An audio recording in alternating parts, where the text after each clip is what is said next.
നാമും ജീവനുള്ള ദൈവവും തമ്മിലുള്ള ആശയവിനിമയമാണ് പ്രാർത്ഥനയെന്ന് വിശ്വാസികളെന്ന നിലയിൽ നാം മനസ്സിലാക്കണം. അത് കഴിയുന്നത്ര ആത്മാർത്ഥതയുള്ളതായിരിക്കണം. പ്രപഞ്ച സൃഷ്ടാവും നമ്മുടെ പിതാവും നമ്മുടെ രക്ഷകനുമായ നാഥന് നേരെ നാം ഹൃദയമില്ലാത്ത വാക്കുകൾ എറിയുന്നു. ഇത് ദൈവത്തെ വേദനിപ്പിക്കുമെന്ന് ഞാൻ വിശ്വസിക്കുന്നു. ദൈവം ഒരു യഥാർത്ഥ ബന്ധം ആഗ്രഹിക്കും. നിങ്ങളുമായി ഒരാഴമുള്ള സ്നേഹബന്ധം കർത്താവ് ആഗ്രഹിക്കുന്നു. എന്റെ മീതെ അവൻ പിടിച്ചിരുന്ന കൊടി സ്നേഹമായിരുന്നു എന്ന് ബൈബിൾ പറയുന്നു. ഉത്തമഗീതം 2:4. നിങ്ങൾക്ക് ദൈവവുമായി ബന്ധമുള്ളതായി അഭിനയിക്കുന്നതിൽ നിങ്ങൾക്ക് മടുപ്പ് തോന്നുന്നില്ലേ? ദൈവവുമായി ഒരു യഥാർത്ഥ ബന്ധം സ്ഥാപിക്കാനുള്ള സമയമാണിത്. ദിവസം ആരംഭിക്കുന്നതിന് മുമ്പ് കർത്താവ് നമുക്ക് വേണ്ടി ഉണ്ടായിരുന്നു. പ്രാർത്ഥനയിൽ നാം ദൈവത്തെ അവഗണിക്കുമ്പോഴും ദൈവം നമ്മളുമായി ഒരു സ്നേഹബന്ധത്തിനായി നമ്മെ ആകർഷിക്കുന്നു. ദൈവം നിങ്ങളെ ആഗ്രഹിക്കുന്നു.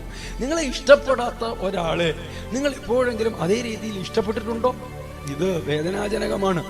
നിങ്ങൾ ആ വ്യക്തിയുടെ സ്നേഹത്തിനായി നിങ്ങളുടെ വഴിക്ക് പോകും, പക്ഷേ അവർ നിങ്ങളുടെ സ്നേഹത്തെ ഒന്നുമല്ല എന്ന മട്ടിൽ കൈകാര്യം ചെയ്യും. നമുക്ക് പിതാവുമായൊരു കൂട്ടായ്മ ഉണ്ടാകാൻ ക്രിസ്തു മരിച്ചു.